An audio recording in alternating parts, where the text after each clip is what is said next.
A passagem de hoje é 1 Pedro 2, versículos 1 a 10. Vamos ler juntos. Deixando, pois, toda malícia, e todo engano, e fingimentos, e invejas, e todas as murmurações, desejai afetuosamente, como meninos novamente nascidos, o leite racional, não falsificado, para que, por ele, vades crescendo, se é que já provastes que o Senhor é benigno.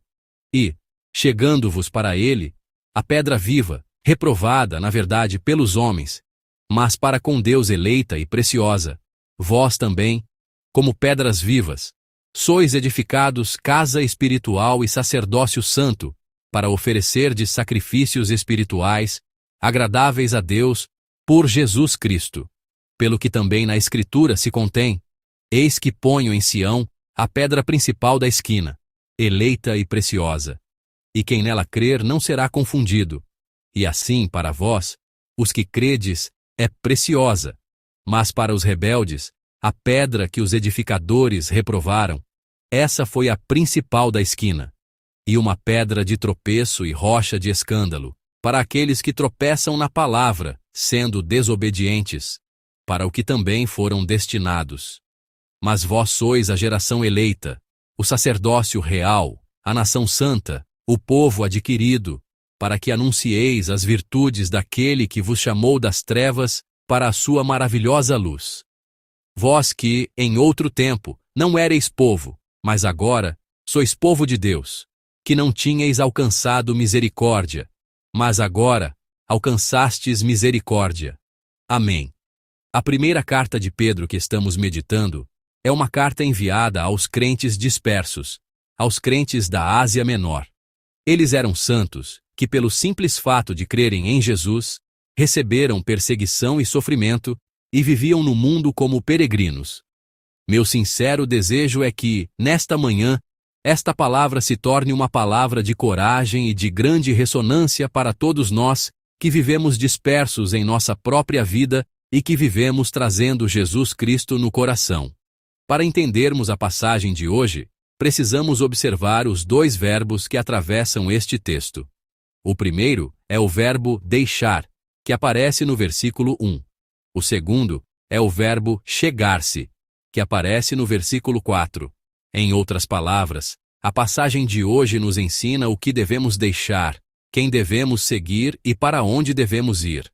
Primeiro, Pedro fala no versículo 1 sobre as coisas que devem ser deixadas. Ele diz: deixando, pois, toda malícia, e todo engano, e fingimentos, e invejas, e todas as murmurações.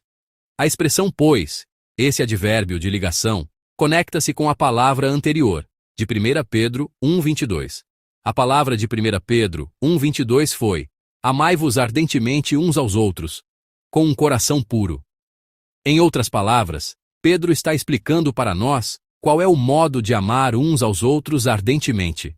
Ele nos diz para deixar a malícia, o engano, os fingimentos, as invejas e a linguagem de murmuração. Na verdade, todos os pecados que aparecem aqui são elementos que adoecem os relacionamentos. Também são pecados que derrubam a comunidade. Pedro afirma claramente que devemos deixar essas atitudes e esses hábitos. A palavra grega traduzida aqui como deixar é apotiteme, e é a mesma palavra usada quando alguém tira uma roupa. Em outras palavras, se nos tornamos cristãos que seguem Jesus, isto é, santos, então a velha aparência e as antigas práticas erradas devem ser tiradas como se tirássemos uma roupa suja.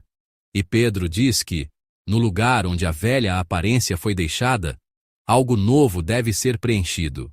Se olharmos o versículo 2, ele diz: desejai afetuosamente como meninos novamente nascidos, o leite racional, não falsificado.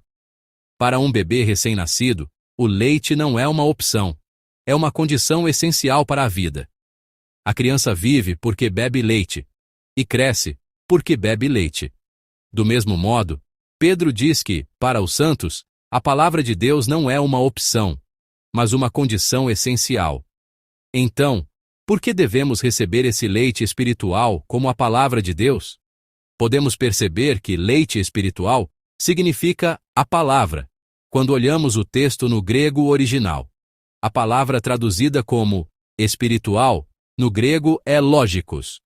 Ao usar lógicos, palavra relacionada a logos, que significa palavra, Pedro fazia com que as pessoas que viviam na cultura grega daquela época pudessem ler leite espiritual como o leite da palavra. Em outras palavras, por meio de um jogo literário de palavras, Pedro escreve de modo a fazer com que se lembrem da palavra. Além disso, quando olhamos o contexto que começou no capítulo 1, Pedro já havia dito que fomos gerados de novo pela palavra incorruptível de Deus. Pela palavra de Deus vocês nasceram de novo e receberam nova vida. E hoje, no versículo 2, ele nos exorta a alimentar-nos do leite dessa palavra e crescer. Ele afirma claramente que, uma vez que nascemos pela palavra, devemos crescer alimentando-nos dessa palavra. Por que Pedro compara a palavra ao leite de um recém-nascido? Primeiro, porque ela é importante. Assim como o leite é essencial para a vida e o crescimento de uma criança, Pedro enfatiza que, para nós cristãos, a palavra não é uma opção, mas uma necessidade. Segundo, ele compara a palavra ao leite por causa da continuidade. Ainda que uma criança tenha bebido bastante leite da mãe uma vez e ficado satisfeita, isso não significa que ela continuará crescendo por causa daquela única mamada. Assim como a criança só cresce dia após dia se continuar bebendo esse leite, a nossa fé também não cresce simplesmente porque um dia recebemos uma grande graça. Somente quando, a cada manhã, nos alimentamos da graça na palavra, podemos crescer na fé. Pedro enfatiza que a salvação não permanece simplesmente como um único acontecimento ocorrido no passado. Aqueles que receberam a salvação devem continuar crescendo. Portanto, a saúde espiritual precisa tanto de eliminação quanto de alimentação. Se a malícia, o engano, os fingimentos, as invejas e as palavras de murmuração são toxinas que devemos deixar, então a palavra espiritual, isto é, a palavra de Deus, é o alimento que somos exortados a comer todos os dias. Em seguida, no versículo 3, Pedro exorta: se é que já provastes que o Senhor é benigno. O ato de desejar a palavra não pode ser feito à força, nem apenas por obrigação. É uma forma santa que brota daqueles que já provaram a benignidade e a bondade de Deus. Aqueles que provaram a fidelidade e o amor de Deus, o amor e a bondade de Deus. Aqueles que provaram essa graça, passam a buscar novamente a graça e avançam dia após dia no desejo pela palavra de Deus. Agora Pedro passa para o segundo verbo importante: chegar-se. Se olharmos o versículo 4, Pedro nos pede: e chegando-vos para ele a pedra viva, reprovada na verdade pelos homens, mas para com Deus eleita e preciosa. A fé não se completa apenas deixando alguma coisa. Deixar as palavras más e os antigos costumes é extremamente importante. Mas a fé não se completa apenas por esse esvaziamento. Em outras palavras, somente quando nos chegamos a Jesus, somente quando tiramos a velha aparência e nos chegamos a Jesus, é que a nossa fé se completa verdadeiramente. Pedro chama Jesus de pedra viva preciosa. Ele é a pedra viva. As pessoas rejeitaram Jesus e o pregaram na cruz. E o descartaram como uma pedra desnecessária e inútil. Mas Deus ressuscitou esse Jesus e o estabeleceu como a mais preciosa pedra principal da esquina. A pedra que o mundo rejeitou, Deus fez dela o fundamento da igreja. A pedra de esquina é a pedra central que decide a direção e o equilíbrio de todo o edifício. Se a pedra de esquina estiver torta, todo o edifício da igreja inevitavelmente ficará torto também. Com a igreja acontece o mesmo. Se Jesus não é o centro, por maior que a construamos, ela inevitavelmente ficará desalinhada. Se Jesus não é o padrão, por mais obras que façamos, não podemos nos tornar casa espiritual. Jesus se tornou o fundamento da igreja. Jesus se tornou a base da igreja, e Jesus se tornou a razão da igreja. Mas o fato ainda mais surpreendente é que a Escritura registra que nós, que nos chegamos a Jesus, a pedra viva, também nos tornamos pedras vivas. Se olharmos o versículo 5, ele diz: Vós também, como pedras vivas, sois edificados casa espiritual. Deus não nos chamou como pedras isoladas, uma a uma. Não nos chamou como pedras mortas. Ele nos chamou como pedras vivas que são edificadas juntas. A igreja não é simplesmente igual a uma organização do mundo. Ela se torna a casa de Deus, na qual santos vivos são edificados juntos em Cristo. Somos diferentes na forma, diferentes no temperamento e diferentes também nos contextos de vida pelos quais passamos. Porém, quando somos ajustados a Jesus, que se tornou a pedra de esquina, o nosso ajuntamento se torna o templo de Deus, a casa de Deus. Deus não é aquele que habita apenas nesta pedra ou dentro de um edifício. Ele é aquele que habita na comunidade de fé edificada em Jesus Cristo. Pedro não para aqui. No versículo 5, ele fala claramente, não só sobre a existência da igreja, mas também sobre a missão da igreja. Ele diz que devemos ser sacerdócio santo para oferecer de sacrifícios espirituais, agradáveis a Deus, por Jesus Cristo. A igreja reunida por Jesus, formada por pessoas de todos os tipos, passa a assumir a forma de um sacerdócio santo que oferece sacrifícios espirituais. Portanto, o sacrifício que agrada a Deus não é o sacrifício de sangue que existia no tempo do Antigo Testamento. Antes, o sacrifício de alegria reunido por nossa obediência, louvor, amor e serviço, oferecido por meio de Jesus Cristo, torna-se o verdadeiro adorador e a verdadeira igreja que Deus recebe. Depois, ao chegarmos ao versículo 9, Pedro declara a identidade dos santos com a linguagem mais gloriosa.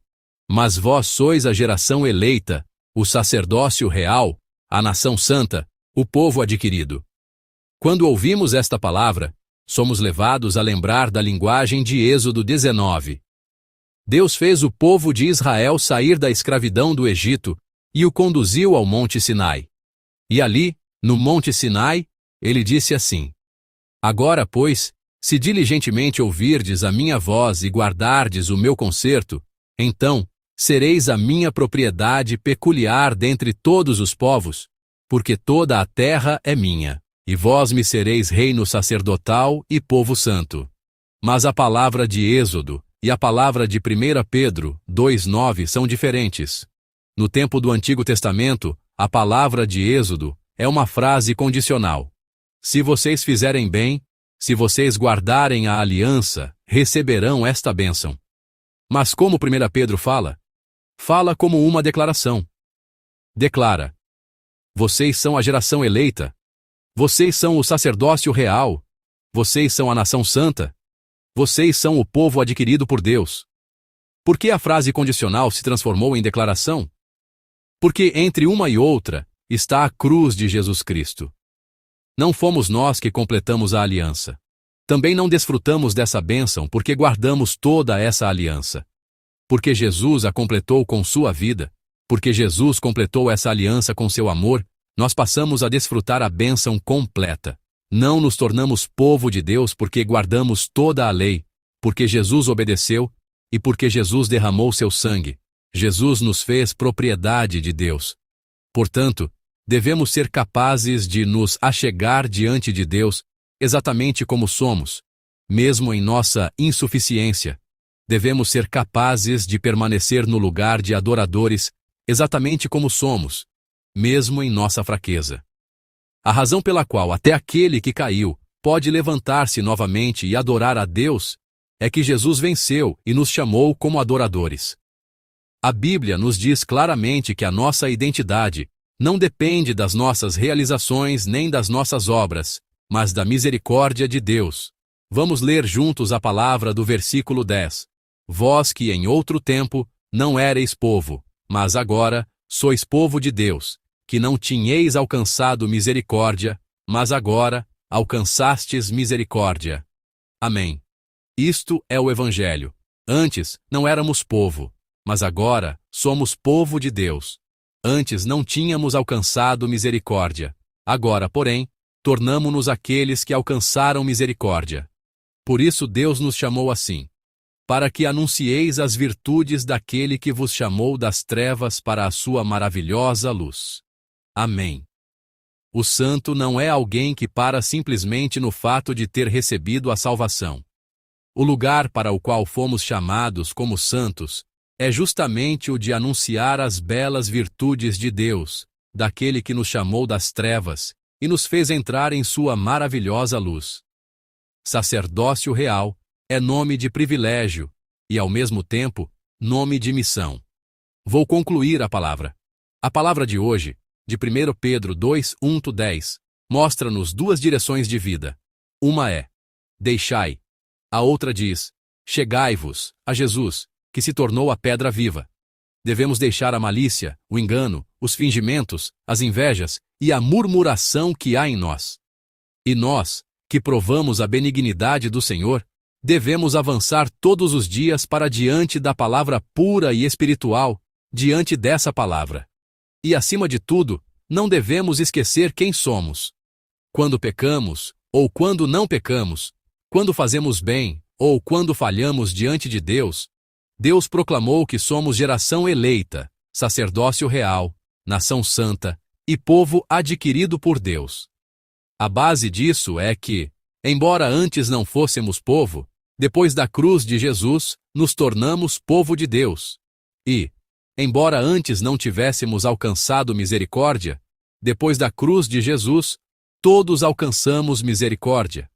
Portanto, no nome do Senhor, eu abençoo você e a mim para que hoje também seja um dia abençoado, crescendo diante da palavra e chegando-nos a Jesus.